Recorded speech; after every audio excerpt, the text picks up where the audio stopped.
Hold on, I gotta do a Windows update. I'll be right back. Oh my God. I'm kidding. Oh my God, I was gonna say.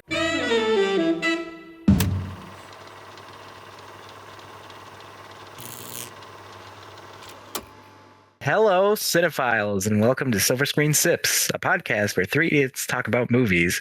That's us. And today, we're going to roast the shit out of IGN ratings. Yeah. I saw an IGN review that said Avatar 2 was an 8 out of 10. Okay, I'm not going to listen to IGN because they rated something recently that was awful. They rate dog shit. Okay, the fact that Puss in Boots is a 9 out of 10 and then Avatar 2 is 8 out of 10. Avatar 2 is an 8 out of 10. Anyway, we also want to remind you that there are spoilers ahead for movies and TV shows that you may not have seen yet.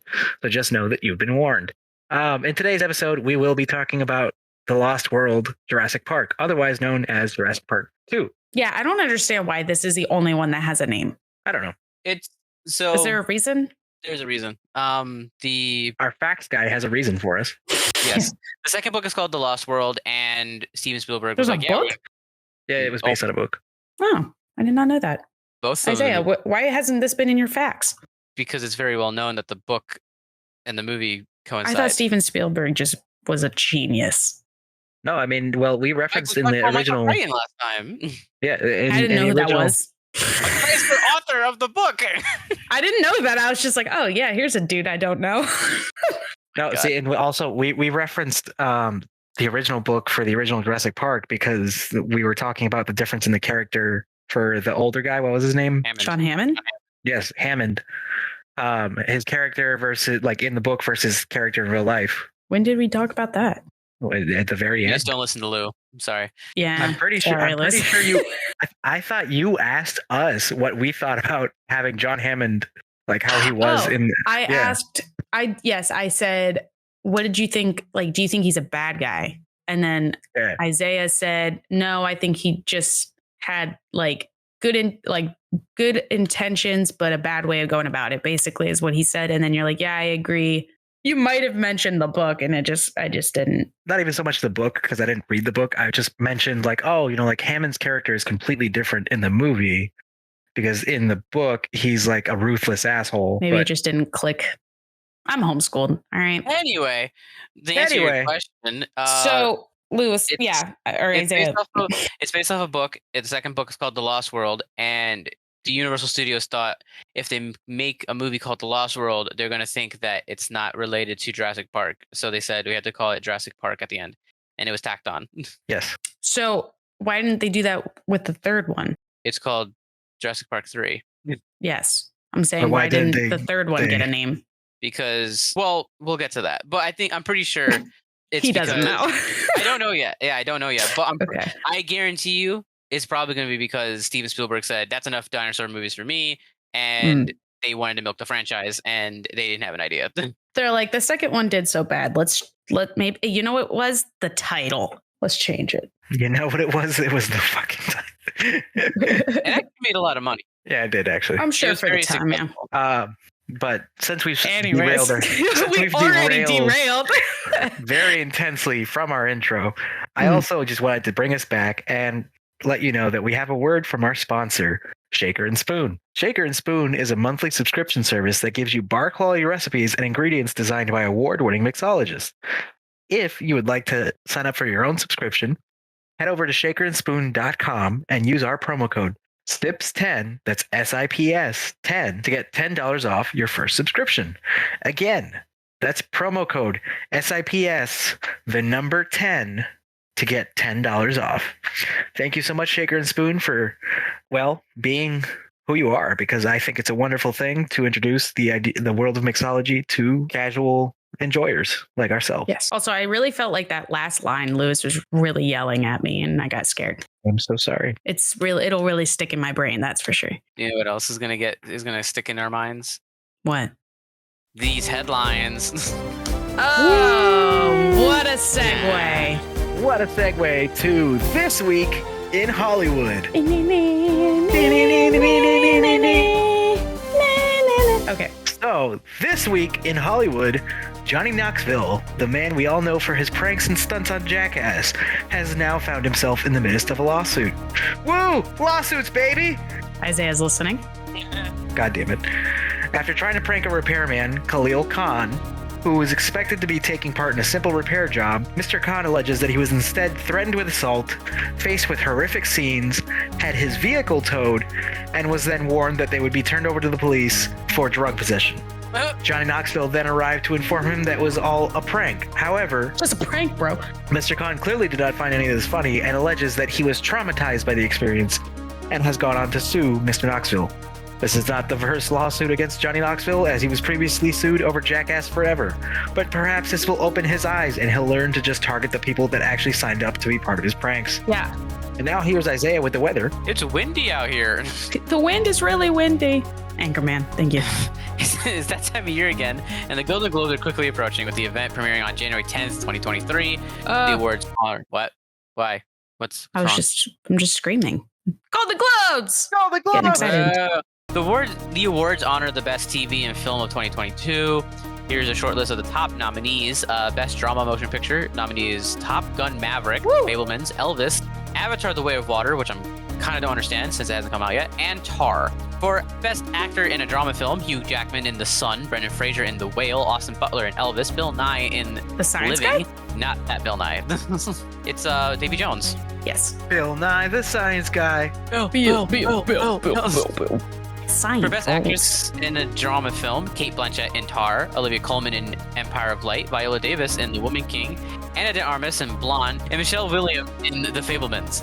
For Best TV Drama, we have Better Call Saul, The Crown, House of the Dragon, Ozark, and Severance. You can see the full list of all the nominees and stars in the categories by clicking the link in our Discord server. You can also go directly to goldenglobes.com to find them on their website. Yeah, I don't understand why they would put Avatar in it, considering that just feels unfair because no one's seen it, and it's in January, so it's like people only have like not even a month to quote unquote rate it. I'm sure the critics obviously the critics got like a pre-release, like a pre-version, right? But it's just weird to have a movie come out at the end of 2022. Yeah. Jackie Chan has officially confirmed. Jackie Chan. Yes. Has officially confirmed that a Rush Hour 4 is in the works and already has a script. The movie has been rumored to be in the works for at least 7 years now, but thanks to Jackie Chan, we finally know it's actually happening. It's unclear who will be directing the fourth movie, but Brett Ratner, who was behind all three of the previous films, in 2017, the filmmaker was accused of sexual harassment and misconduct and has not directed a film since 2014, despite denying the accusations. So we are unsure, I guess, in Rush Hour 4's future, but we'll see. Richard Miller, the industrial light and magic sculptor who created masterpieces like Princess Leia's Bikini. Why is that the fucking masterpiece? Are you fucking kidding me? Princess Leia's Bikini in Star Wars, Davy Jones' Tentacle Beard in Pirates of the Caribbean, and much, much more has unfortunately passed away recently at the age of 80 years old. Mr. Miller was a lead sculptor and a key staffer in the ILM Creature Shop and later the ILM Model Shop for nearly 30 years. Wow. He contributed to over 55 features and numerous other projects dating all the way back to 1981. His long list of credits at the studio included the Star Wars prequels, multiple Star Trek movies, the first 3 Pirates of the Caribbean films, and the last 2 Back to the Future features. And that's just to name a few. Rest in peace, Mr. Richard Miller. You were a legend in special effects, and your work will live on forever. I mean, the man has done a lot. He has done a lot. But apparently the most important one to Beth is Princess Leia's Bikini. Listen, I was reading an article, and that was the first one that showed, so I just wrote that one down first. Just want that to be pointed out. I swear. Oh, yeah, no, of course. That's the only reason. Anyways, Isaiah. I'm sure. As most of you might have heard by now, artist Taylor Swift is set to direct her first feature film. She'll be working with Searchlight Pictures. He hasn't heard. No, I haven't heard. I didn't even read that line. What? Yeah. She will be working with Searchlight Pictures and writing an original screenplay. However, this is not the surprising part of the headline. The shocking part is that director Guillermo Del Toro stated that he has high hopes for Taylor Swift's filmmaking endeavors. He has shared his thoughts on Swift's potential, feeling that she's already shown herself as incredibly articulate. And Del Toro says that he gave her the book that inspired him in part of the create Pan's Labyrinth. As The two parts share a love for fantasy and fairy tales. Who knows? Maybe Guillermo is a Swiftie. Sorry, what? Guillermo? Marrow. Guillermo. Guillermo. There you go. Okay, so let me backtrack here. Yeah. Number one, It's done Taylor fine. Swift is directing a film. Yes. Yes, she has directed a short film before for her like music video. I'm not a Swiftie. I just want that to be noted now. I do not want to be taken as a Swiftie. I just know this. Okay, so regardless, she is directing an actual feature film. Yeah. What? Yeah. Number Apparently two. she wrote the screenplay for. Number two, legendary director Guillermo Del Toro Yes. is hopeful. Yes. He's not just hopeful. He's a He's a Swiftie. He's a fucking Swiftie, man. Number three, he gave her the book that inspired Pan's Labyrinth. Yeah, that's like giving Isaiah the. Sorry, I'm gonna stop myself there. Oh, I want to see where this goes. I don't know. I was just gonna say something like I don't know, something very like the Mona Lisa original painting or something, and just being like, here you go. Watching him use AI art to copy it. Yeah. Jesus Christ. Oh man. Anyways, so I think the best way to end this segment is with the memeiest headline to date. If you thought Taylor Swift was a meme, wait till you hear this one. Shrek 5 is in development. That's not a meme. That's a fucking treasure. What are you talking about? Word of a fifth Shrek movie has come and gone over the last few years, but with obviously nothing to show for it. But according to Banderas, the voice actor of Puss in Boots, Banderas? Hold on. What did you say? Banderas? listen, I don't want to hear shit because No, Isaiah just called him Guillermo. Okay, I'm gonna point out that you're insulting Antonio Banderas. Banderas. Banderas. So sorry. I'll try again. Legendary actor. I'm white as fuck. What do you expect? Okay. I can't help it. Of course, there aren't many details other than that, but we could potentially see a Shrek season in our futures. And that concludes This Week in Hollywood. You can find all of the sources cited in our Discord channel. I'm just going to leave this short and sweet. All right, Lewis. What do you got for us today in Big Brews? Big Brews. I've got for you that I now need a whiskey, knowing that Guillermo Del Toro is a fucking Swiftie. You mean Guillermo? And Banderas. Banderas. I thought you said Pantera the first time, and I was like, who? Why is the band Pantera chiming in? I'm sorry, I don't practice Santeria. Antonio Sangria. Antonio Sangria. This is so stupid, and it's making me laugh. Mr. Antonio Banderas, please forgive us. Don't hate us. Don't sue us. Anyway, for our Big Lou's Big Brews session today, I have, before we actually go on to our alcoholic drink, I want to remind everyone that at one point or another, there was actually a Jurassic Park Lost World energy drink. Really? Excuse me? Yes. Was it like their own brand? Or was it like Monster did one? That part I can't figure out exactly. I just keep seeing the can. It may have been featured in like Spain. Yeah, what the fuck? That's a dope ass can. I know. Fuck. T-Rex power drink? What? I also found one that was like on eBay for like, I think it sold for over $400. It's very rare to find one of those now. It was orange, apparently. That makes sense. Kinda. Not really. I don't know why it's orange. Yeah, it sold for $330 with a $20 shipping. Woo! From Germany. Oh my god, that looks so fucking good. Honestly, I would drink it. So I wanted to remind everyone that exists. Yeah. If you please Google Jurassic Park energy drink, and it's this black can. It is fucking awesome. Yes. I will tie in why this recipe relates to the film, or how I'm going to relate it to the film at least, at the end. But we are going to talk about a cocktail known as The Last Word. The Last Word. Yes, and I am grabbing this from, let me make sure I have this website correct, gastronomerlifestyle.com. The article was written by Mr. Christopher Menning on May 14th, 2022. And so here's a little bit of history on The Last Word.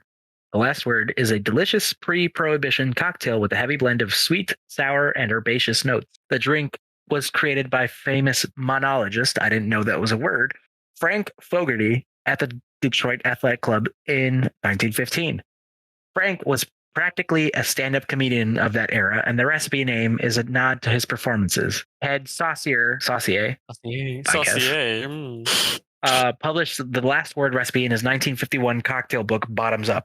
However, shortly after, the cocktail had fallen out of fashion and was almost forgotten about until decades later. It wasn't until the early aughts at the start of the cocktail renaissance when it saw its revival. There was a renaissance. Murray Stenson gave the last word life once again after finding it in Saucier's book. Stenson, then working at Seattle's Zigzag Cafe, shook the drink for his patrons before it became a staple at many bars across the country. It's because I had actually found online there was a slight variation. It may have been the same exact recipe actually, but it was referred to as the Lost World on kindredcocktails.com. Before long, the last word cocktail is spread across the U.S. Loved for its balance of sweet, sour, and herbaceous flavors, the drink calls for equal parts of gin, green chartreuse. Green chartreuse is not cheap, guys. Just so you know. Is there a cheaper alternative? There is not. Oh, okay. If you can find a smaller bottle, you'll be fine. But the fact that I had to buy it once and it was like a $65 bottle. And it's just a liqueur. It's not even like fucking. Anyway, my personal opinions on chartreuse aside, maraschino, it's going to be equal parts gin, green chartreuse, maraschino liqueur, and fresh lime. However, Mr. Menning likes to up the gin slightly, cut through some of the sweetness. We like, so for the gin, they like to opt for something like Rutte Dry gin, an elegant Dutch dry that is flavored with classic botanicals, including fennel. You want to choose a gin that stands up to the powerful taste of chartreuse, so this or London dry gin will work. Our next ingredient, green chartreuse, herbal liqueur, which exists in two variations, green and yellow, and each with slightly different taste and alcohol content. Now, I'm noticing this recipe says millimeters. What is that? Sounds like a lot. Milliliters? No, that's just the variation to ounces. So about 1 ounce of Rutte Dry gin, half an ounce of green chartreuse liqueur, half an ounce of Luxardo, or actually I think it's 3/4 of an ounce. 3/4 of an ounce of green chartreuse, 3/4 of an ounce of Luxardo Maraschino, 3/4 of an ounce of fresh lime juice, and 1/4 ounce of chilled water. You're going to add your gin, chartreuse, maraschino, and chilled water and ice to a cocktail shaker. Close your shaker and shake hard for a good 10 to 12 seconds. Using a tea strainer to catch the ice shards, double strain into a chilled coupe glass. Squeeze a lime twist over the top for the essential oils before discarding, then add a maraschino cherry and serve. Sounds like a lot of steps. It's not as many as you think. If you're used to preparing martinis, it's about the same. I hate making martinis, but at the same time, like it's a very simple process. Overall, it just seems like it's a lot of steps. But yeah, that is our cocktail for today. The last word, also known as Lost World, because it was almost lost to the world. And here we are. I like the connection you made. I see what you did there. It's all coming together. It's a little loose, but it's all coming together. Isaiah, do you want to go, or Lewis? Someone? What do you guys think? So I made one other. If you guys remember when I did Big Lou's Big Brews on Instagram, I made that one St. Patrick's Day martini. It had green chartreuse in it. It is a very strong flavor, so I will warn you about that. But I think if you balance strong flavor of what exactly? Honestly, I can't say because it just didn't really taste that great. But in this case, because this is heavily chilled and you have like these other flavors of like lime and maraschino, I feel like it's going to blend well. So I think this will definitely have more of a mix. Like it does say sweet, sour, and herbaceous, but I think this will have like a very, if you've had a little bit of gin, it almost seems like a flower taste in a sense. Yeah. Being that it's made with specific herbs and like fennel and all that stuff. So this will definitely have a unique taste, in my opinion. I would give it a 4 out of 5 for the creativity and for the fact that it stood the test of time from prior to Prohibition to now. Yeah. Isaiah, what about you? I don't know how I feel about it. It's I mean, it looks good. I like lime. I like it. It looks very chilled. because it is chilled water. I give it like a 4 out of 5. I think I'd like. I feel like it's gonna give me not slushy, but like yeah, I guess we go slushy vibes. But like, oh my god, there was this thing I had in I went to the Bahamas and they had this thing called a blue agave drink. I think it was just called a blue agave, but it was frozen, and so when you drank it, it wasn't ice, like it wasn't solid, but it also wasn't had icy texture. That's what it was. It was icy. Yeah. It was like an icy, was and almost but like a it was an slush. alcoholic Slush. icy. I don't know. Slushies and ices are two different things. Are they? I think what you're describing is a slushy, though. No, what they had was an icy, basically. It wasn't an icy because it was something different, but it was the texture of an icy, but it was alcoholic. So I was like, hell I yeah. have found a photo of what Isaiah is referring to. The blue agave. Yes. Oh, I would go back just for that thing. That was great. This is a variation. It looked like it looks like that, but it was dark blue and it was like in a big bowl. Isaiah got fucking trashed. So yeah, I think I give it like a 4 out of 5 because I think I'd like it. Okay.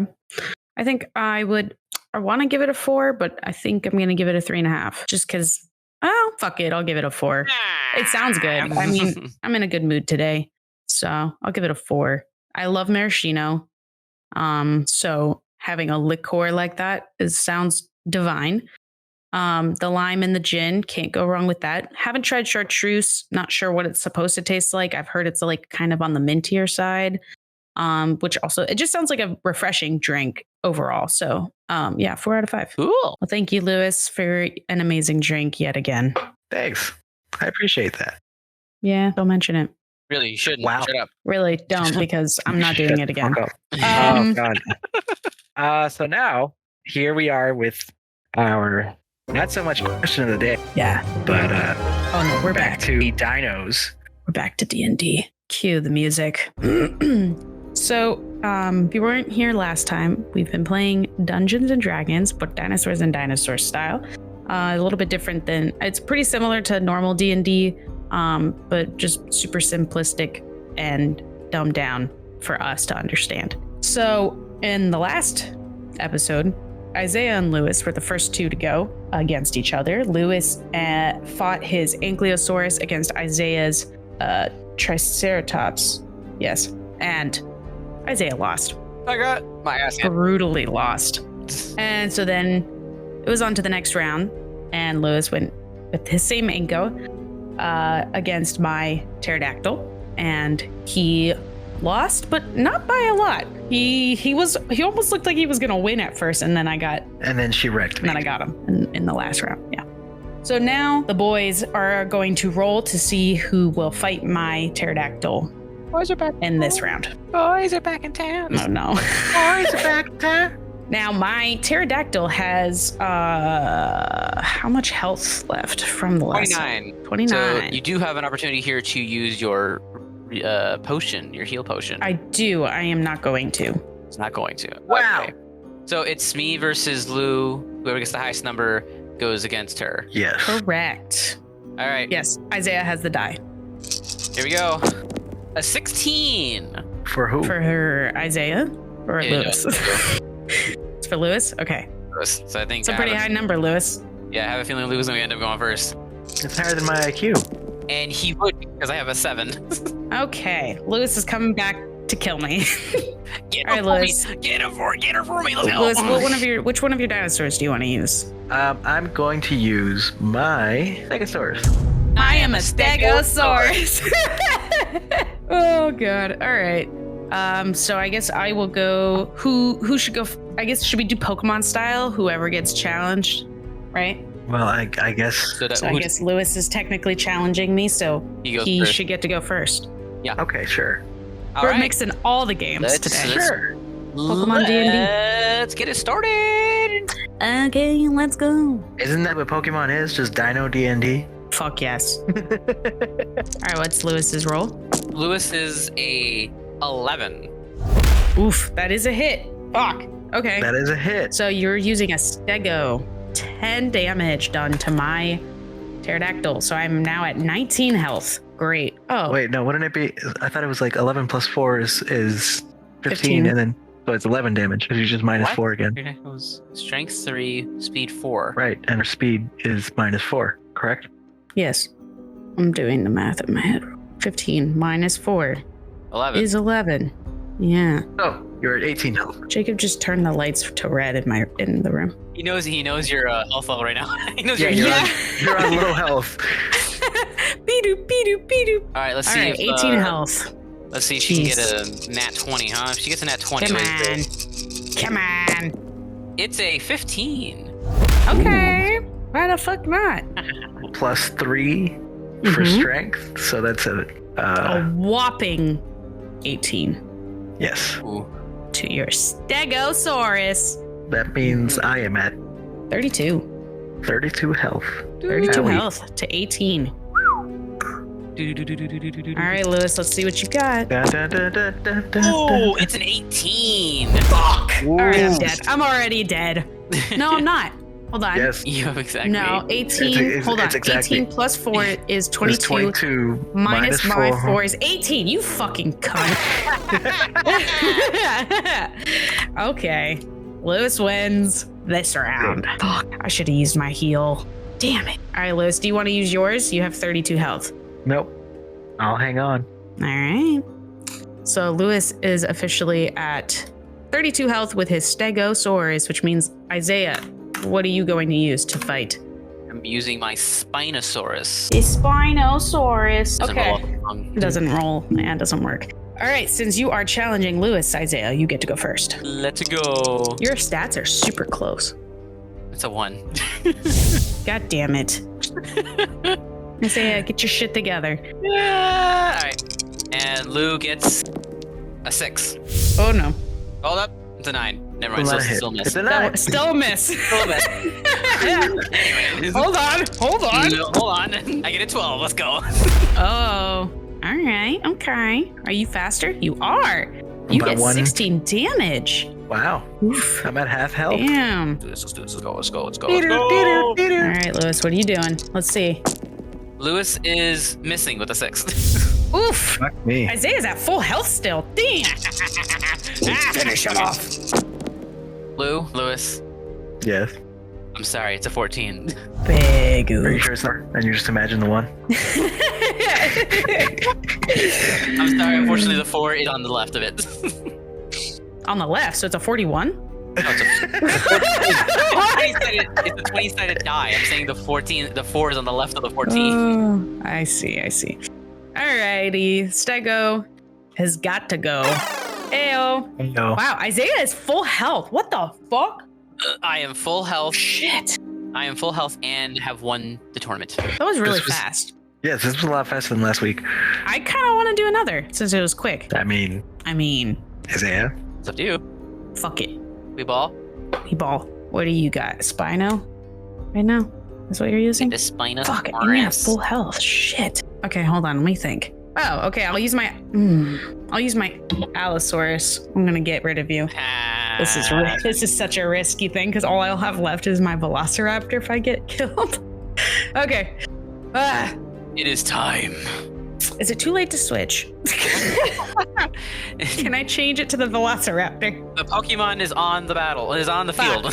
All right. There are no substitutions in this battle. All right. Roll for me. Are you ready? Are you ready? I am. You have a 1. Ah, fuck. It is a miss. I have a the 17. I fucking hate you. That's okay though, because my speed's higher, so at least I get a little less damage. My luck this round is 17, you said? 17. 21, 18 damage? Fuck! 32. Okay, I'm down to 32. That's fine. I can handle that.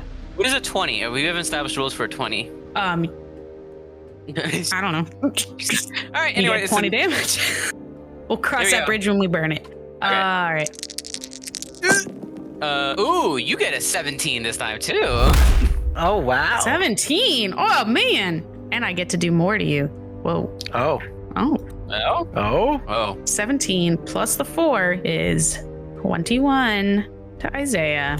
That leaves you to 29. 29. 29. Okay. It's getting a little heated in here. I have rolled a 12. Fuck. Okay. Minus 1, 15. Fuck. That's fine. No, minus 3. So sorry. 13. 32 minus 13. Fuck. 19. Okay. I have to get nat 20 right fucking now. That don't even be enough, but here we go. It's a 15. Okay, I'll take it. That's fine. 15, 19 damage. You are down to 10. I'm down to 10. Oh my god. Come on. I might be able to win this. Come on. I need a good one. I need a good score. Miss. Nat 20? An 11. Fuck! It's an 11. I'm still alive, though. I'm still alive. Okay, that's 11 plus 4. That's 15 minus a 3. So 12. So that takes me down to 7. Oh my god. Come on. 7 to 10. Okay, I just need one hit. That's really it. Yeah, fucking hit. I need a hit. I need a hit. No, I need a hit. Damn it, it's a 13. Fuck yes! Ah. Get the fuck out of here. So Isaiah wins first, and then Beth comes back and wins again. Oh, I am gonna use my health. Just want to state that now. I'm gonna be smart about this. Damn, that's rough. Whew, that was rough. Yeah. Rough. How did Beth start with 3 and still have 2? Because I'm fucking good, bitch. You're not even rolling the dice. So wait, now if Lewis, hold on. Okay, never mind. I answered my own question in my head. Alrighty, Lewis, what are you gonna use? That's funny. My T-Rex. Oh, great. You have no other option. I just noticed. All right, Lewis, you're challenging me, so you get to go. Okay. Fuck, he says strength of 5. Yeah. Yikes. But you do have a really low speed, so he missed? But, oh, no, he got an 8. Oh, well, yeah, that's a miss. Okay. Isaiah. And, ooh, she strikes back with a 14. Of course she does. All right, so 14 plus 4. 18 damage right off the bat. 32 health. I might become victorious. The only way, if Lewis dies and then I go against Isaiah and Isaiah beats me, he has to fight me again. Just want to point that out. Yes, he does. Well, Beth, why'd you minus yours? Reverse damage. Beth has hurt itself in confusion. It's a Uno reverse card. Fuck. Well, Luke claps back with a 19. Oh, fuck. Oh, Let's go. Plus 5. all right, 19 plus a 5 minus a 3. What is that? That's 19 plus 2, so it's 21. Fuck. That brought me to a 29. Shit. Fuck. That was quick. Okay, that's fine. I'm okay. No, that's okay. Good thing I healed my character. Okay, what do I got, Isaiah? You have a 10. Okay, I'll take it. So 14 damage to Lewis, bringing him down to an 18. Damn. Ooh, it's a 7. Oof. Swing and a miss. Ooh, it's a 12. Oh! Whoa, Plus 5 no. for 17, minus 3 for 14. Or no, is that 4 health? 4. Hold on. 4 health. Oof. We're in the critical stage. We are in the critical. T-Rex versus Allosaurus. Isn't this exactly what happens in one of the Jurassic Park's movies? I believe it's the third one. Spoilers. Wow, crazy. Who wins in the movie? I don't remember. I guess we'll find out. We'll find out. It's Maybe a 12. we're gonna. I hit him with a 12, or he hit me with a 12. He hit you with a 12. Oh fuck. Okay, that's fine. Plus 17. 5 minus 3, so 14. I can handle that. That brings me to a 15. Yep. I knew that. I was doing it in my head. I know how to do math, I swear. Okay, I literally just need to hit him. That's it. I just need 10 or above. That's a 50-50. Well, you have a 4, so. Fucking bitch. Okay. That's okay. All I need is a 15. If he gets under that, that's fine. That's a lower chance. With a 13. Holy shit. Okay, that's fine. Wait, that brings him down. Boys. No, 13 plus 5 18. is 18 minus my 3. He just killed me. Hell yeah! What the fuck? Shit. Damn. I am going to use my heal for obvious fucking reasons. Okay.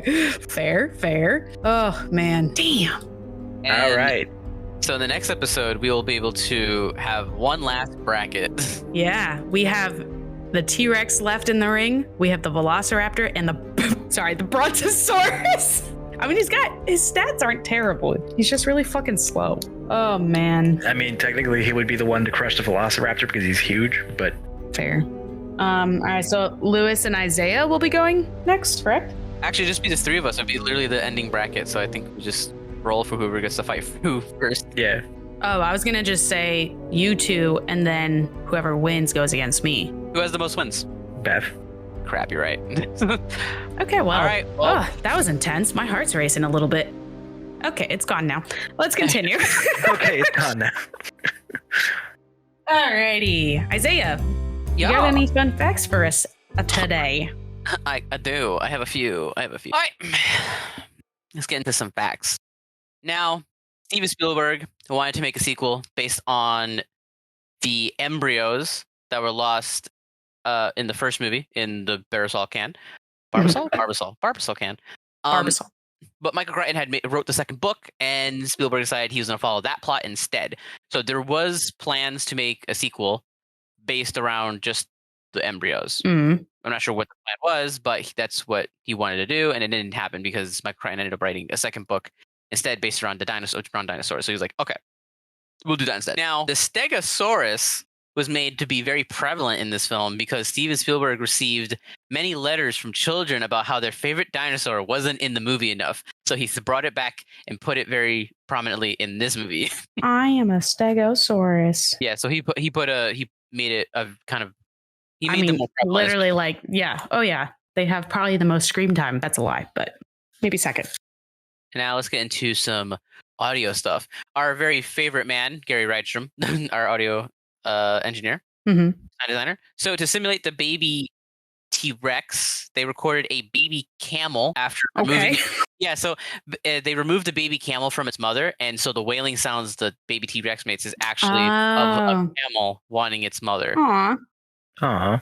With it, it's got a few like effects on it and a few pitch differences, but it's the least edited audio that they had. It's basically it's like just straight up a camel. Now that makes I can hear it now that you mentioned that. To distinguish the second T-Rex from the other, the sound designer Gary Rydstrom, he recorded pigs and an unknown Costa Rican mammal that he still to this day does not know what it was. Costa Rican mammal. Okay.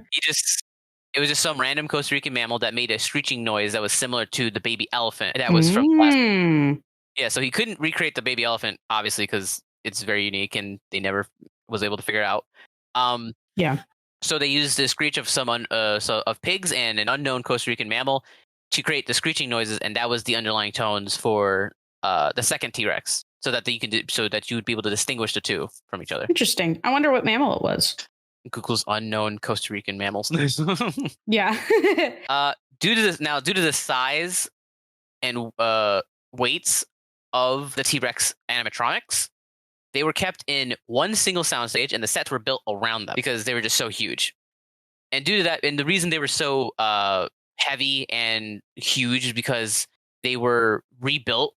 They're not the original ones that were from the first movie. They were rebuilt from scratch and filled with the different type of machineries to get more exact movements and distinct movement out of them so that they can become very unique.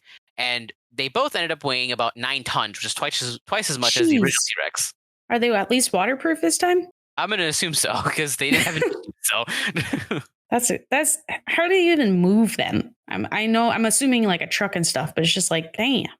So they're actually all mechanical. So it's basically just some dude on a computer or using a. So there's just actual dinosaurs walking. Yeah, it's just filled with giant mechanical stuff.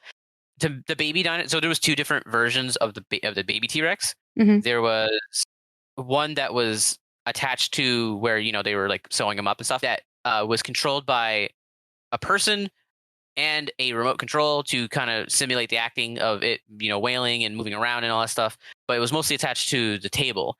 Well, the other one that they were running around with when it wasn't attached to anything was fully remote controlled. So some guy was just using a remote control to move around the body and stuff. I was going to ask how they did that because it was really neat because that's obviously not CGI and it just looked really real, Batteries. Lots of batteries.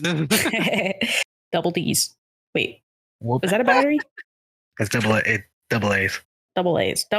There is a D battery though. Multiple D batteries. I just combined it. Now, to film the cliff scenes, holes were actually cut out of the roof of the sound stages in order to hang the trailer from a crane through the hole in the ceiling. Oh, so that was all. I guess that makes sense. I just didn't think about it.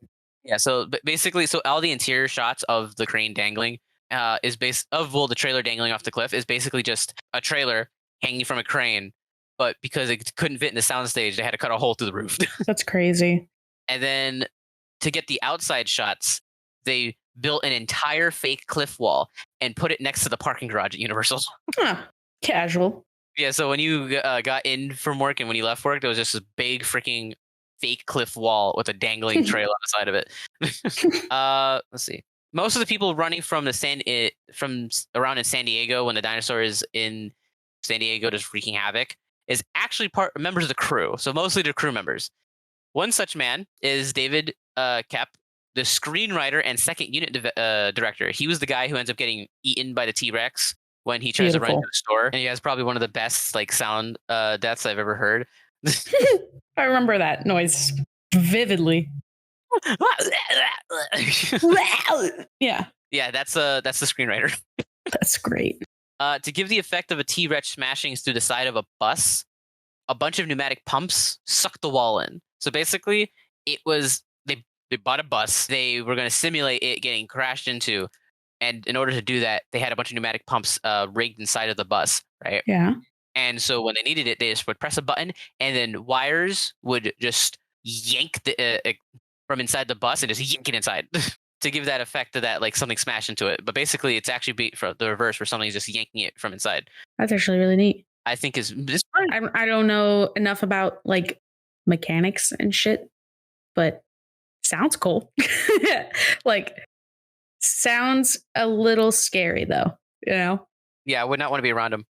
If one thing went bad. Now for my final fact, because there's not a lot for this movie. There was 2 original endings for the movie, and they're both kind of similar. Before it was changed to what it actually is. So the original ending of the movie was actually going to be the characters getting off the island on the helicopter, but they would then been attacked by a pair of pterodactyls. Oh. And so then there would have been a whole scene. It was fully there would have been a whole scene about them, we call it pterodactyls attacking the helicopter, just stabbing the pilots and stuff like that, and them trying to get away. Another ending is where the characters were getting away on hand gliders and they were attacked by pterodons. So similar endings. These endings were fully storyboarded and and were talked about in multiple meetings. But Steven Spielberg basically on a whim towards the end of them trying to figure out what the hell the ending was going to be, they just said he's like, I just want to see a T-Rex run through a port town on the mainland. He's like, I just want to see that. I think that's what everybody wants to see. So they, on a whim, they just changed the ending to that. There goes my man being spontaneous. Now, I know some people are like, what's the difference between a pterodactyl and a pterodon? I will tell you. Thank you, because I was actually thinking that. So pterodactyls are much smaller than pterodons, but they are both winged-like creatures. But pterodactyls actually often walked on land with the help of their hands. Pterodactyls also differ in the fact that their heads are soft, while pterodons' heads have large crests on top of them that are very hard. So basically, it is a pterodon is a bigger, harder, and deadlier version of a pterodactyl. Shut up. Man. Child. And those are all my facts for today. Thank you for your facts, Isaiah. You're welcome. Now, what did you guys actually think of the movie? Because I was just trying to think of what I wanted to start with. Sure. There are many things. Yeah. So I'm going to state first that I had half a bottle of wine when I watched it. So the ending's a little fuzzy. So first off, animatronics and everything, super impressive. Like Isaiah was touching on with the baby T-Rex, that was fucking awesome. Just the fact that they had this tangible dinosaur in their hands and you can see how they interact with it and everything. It's so much better than half of a T-Rex body with a CGI tail and CGI everything. The whole thing was real. And I think that again, I'm a sucker for practical effects. So I just loved that part. And I think they definitely upped their game, this movie, with the animatronics. Of course, this was how many years after the first one? 2 or 3? 7. 7. Okay. So big gap there. So yeah, definitely could see an increase or an improvement. I mean, also the idea of photographers for dinosaurs, that is, I didn't realize, but that's, I think, my dream job. That would be amazing. I've always wanted to do like, my actual dream job is to be a photographer for National Geographic. That's pipeline, but I have a friend who did that actually, and so hit me up. Yeah. He has his own photography studio in like I think they're North or South Carolina now. Ooh, hey. But he did do stuff with Netflix and National Geographic. Wow. The fuck? Yeah. Send him my way. I think dino photographer is a close second for dream job now. I remember watching this movie as a kid, and I didn't remember like any of it watching it now. You know, there was only a few scenes that I was like, oh, I remember this. Like the scene where forget his name, but the one guy who gets separated from the group and gets eaten by all the little dinosaurs. While he's peeing. Yes. I remember that because that probably fucking scarred me as a kid and didn't realize that's probably why I'm scared of lizards now.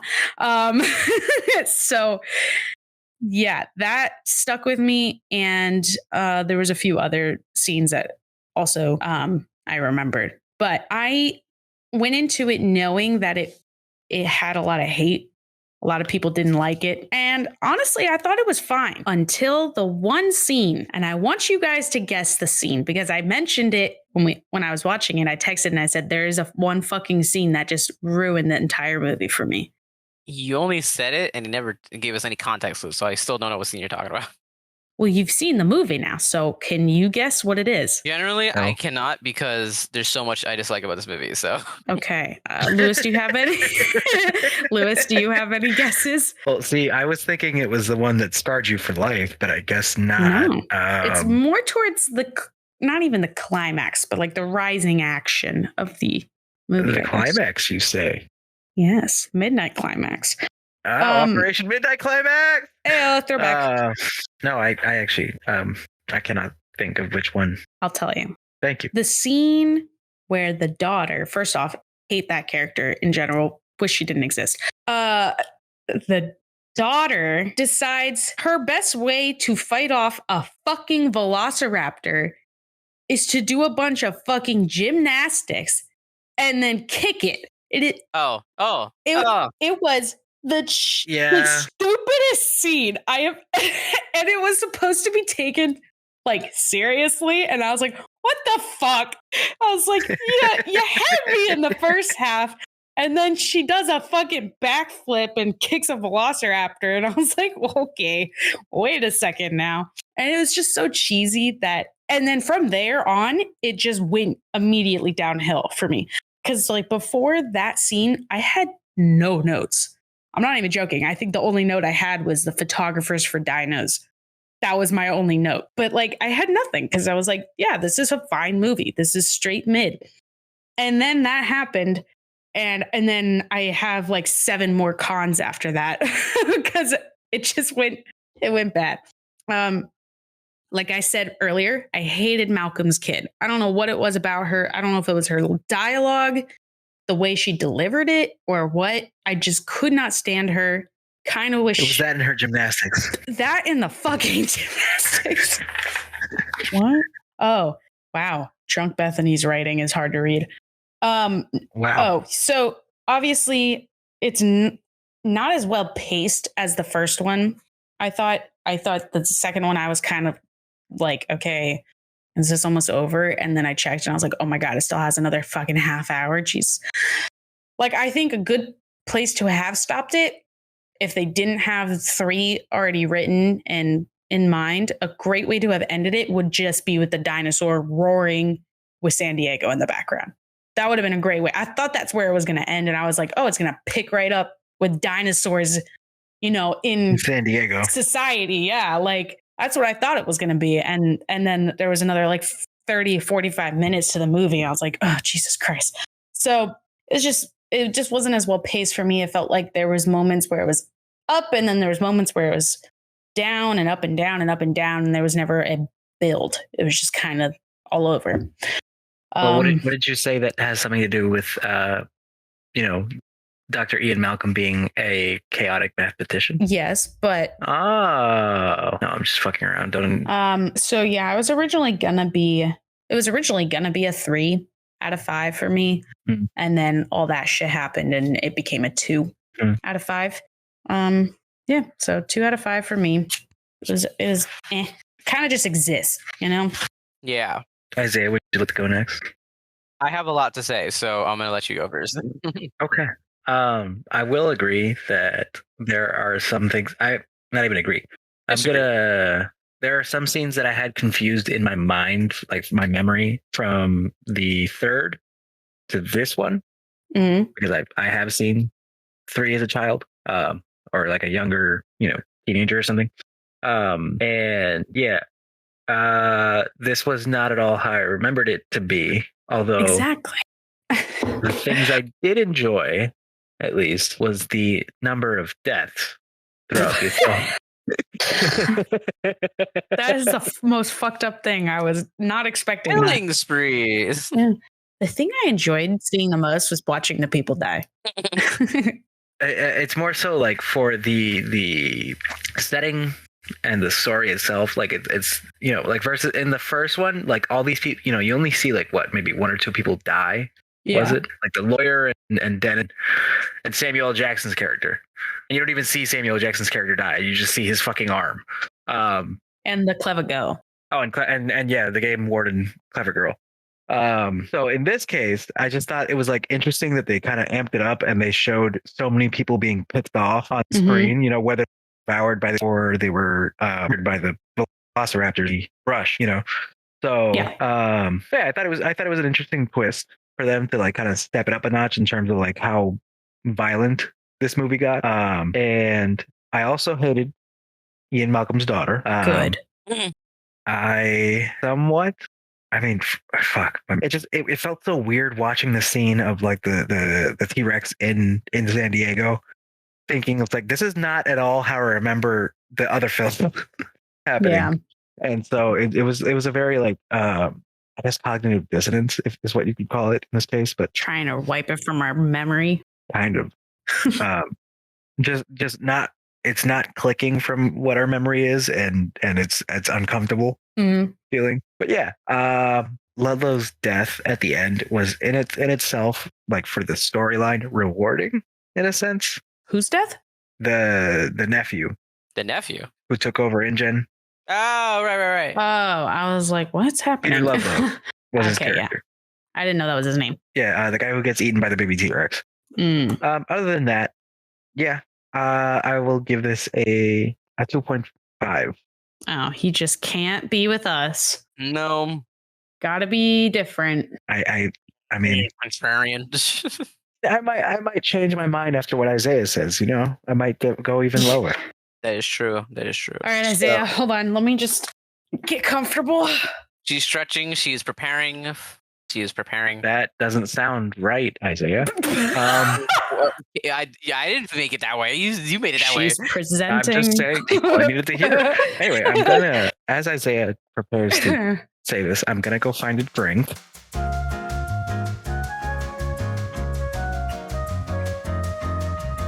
All right, Isaiah. Shit on it. Okay. This plot, the entire plot of this entire movie feels so forced. 100%. 100%. It feels so forced. It feels that they obviously did not have a plan to make a sequel, so they just kind of had to just base it off of what happened last time on the last movie. So suddenly it's like, oh, John Hammond is like, oh, there was a second island that we never mentioned in the first movie.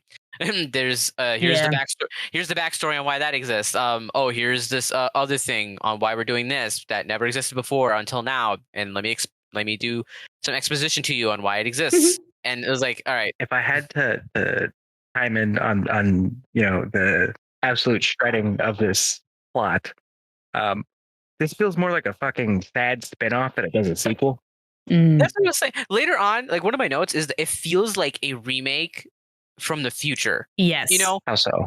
Like how Disney is remaking everything nowadays. Yeah, like if Disney were to Sure. remake this movie and they had to make a bunch of callbacks to the original movie, It's that's like what it felt like. Star Wars sequels. Okay, that's what this is.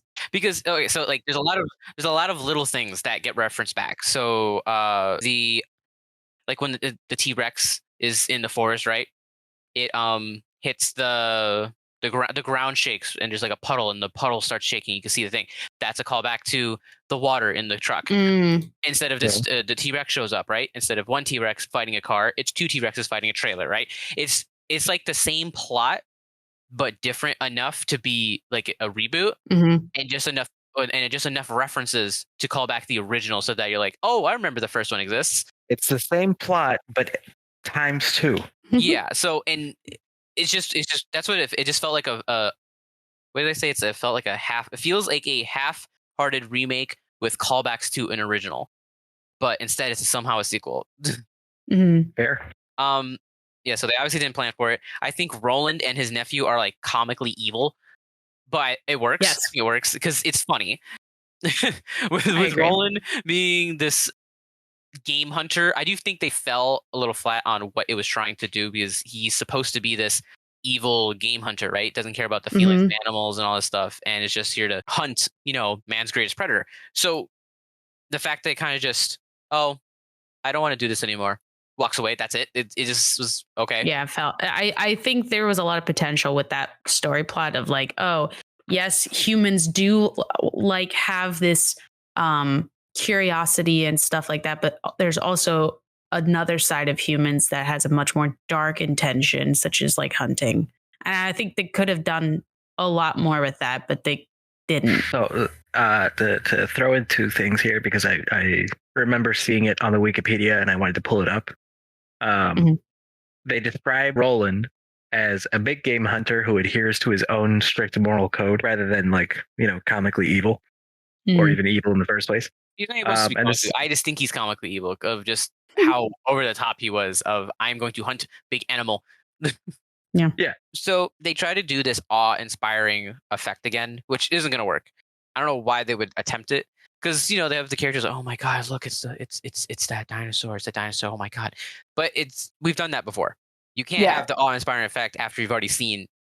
Yeah, the effect went on for too long for something that we've already seen, so it just doesn't work. Now there's a big point in this movie about proving that the T-Rex is like a natural parent and not gonna like leave their young to die and all that stuff. But everybody kind of just treats the T-Rex, even Roland, as someone who does that. Like his first plan is to immediately kidnap the child and expect the T-Rex to come back. But everybody else is under the impression that, oh, the T-Rex is just gonna abandon its young. It doesn't really care. So I don't understand why he's a hunter, right? Yes. But then also, shouldn't he be the person who would study the hunt? He would be the person to study the animal he's gonna try to hunt. He wouldn't just assume. Correct. And also on top of that, the guy who is with him and part of his company thinks the T-Rex would just abandon its young. Therefore, all the information would point that he would not think that plan would work, and a whole lot of other people also think that plan wouldn't work because the only person who thinks that the T-Rex is actually nurturing is Julianne Moore. But everybody in the world somehow treats it as if Julianne Moore is right, despite the fact that contrary is apparently true, and that's what she's trying to disprove. So I don't know. So there's no logic in that. Now the biggest scene is the trailer scene where the T-Rexes push the trailer off the cliff. How come they just like nudge it a little bit so then it starts falling off and then just leave? And they just leave. And then they come back the same fucking thing. And then so they leave for like 20 minutes. They come back, they eat the one dude, and then they just leave again. And I thought that the only somewhat logical explanation was they purposely left so that the guy would come and then they could hunt him too. But like that's, I don't know. That's a stretch. That is a stretch. Because it just doesn't. That's just me trying to fill in the gaps. Yeah, that was just they needed a plot, and they were like, "Oh, well, the dinosaurs are here. What do we do with them? Oh, they just leave." But it also doesn't make any sense that they didn't attack, and then they give them the dinosaur, and then they leave, and then they come back. Like that was weird too. I was like, I would, if anything, expect them to stay and still attack. Like it was just a weird. Yeah, that whole scene was just. Yeah. They kept like it's coming the and most going. famous. Yeah, it's the most famous one, but it makes the least amount of sense. Mm-hmm. And then there's the guy who There's this one dude who just yells, "Don't go into the long grass," while walking into the long grass. Because, he knows that the velociraptors are in there. So he's like, Yeah. "Don't go in there," while walking in there. And I'm like, okay. Mm-hmm. If that doesn't sum up the stupidity of everybody involved here, I don't know what does. Yeah, and then I also wrote that the gymnastics scene of the daughter just made no damn sense. The daughter's character arc, she did not need to be in the movie. It made no sense. It was because it was just the plot again. Because the whole point of Ian Malcolm being there, right? Is he is there to try to save his girlfriend because he's afraid of what the dinosaurs will do to her. The daughter being there is the same exact thing, but it's his daughter. I don't understand. There's no need to have her there. Like you said, ×2. It's just, everything's just ×2. It doesn't make any sense. And then when the dinosaur gets to the mainland, right? Mhm. Now, Steven Spielberg originally wanted to make a whole movie. He was going to make a third movie just around the dinosaur being on the mainland. So the movie was supposed to, I assume. See, that's what I'm fucking saying. That's what I thought it was going. So that scene where it just kind of, he's on there and he roars, I think would have been a good ending, and it probably would be a better movie. I mean, Yes, it'd still be bad, but I think it'd be better. 100%. Then it would have just been the one gymnast scene that would have really bothered me a lot. And I probably would have given it a 3 for that case. But there was just a lot that happened in San Diego that I was like, this isn't necessary. Yeah. Just because you can doesn't mean you should. Now, the crazy part is that he wanted to make a whole third movie just on the dinosaur being in San Diego. See, that's not too bad. That's not terrible, but it probably, I don't know what they would have done with it. It would have probably gotten dragged on a little bit. Yeah, now, I mean, I just want to put this in there real quick. There's a moment in San Diego where a bunch of Japanese men are running away. Yes, I was wondering what the significance of that was. It felt very out of place. It felt out of place because it is a reference to Godzilla, because Steven Spielberg really wanted to make a Godzilla movie. Yes. And so I think in his mind, he saw the opportunity that, this dinosaur's on the mainland. I can make a Godzilla movie right now. And so he decided just to throw in a Godzilla movie at the end of this movie. That's technically all this was. It just doesn't work. It's just stupid. There's no need for that. I felt the same exact way. I was like, the movie's over. There's another half hour? Yep. So it is a 2 out of 5 for me. It is.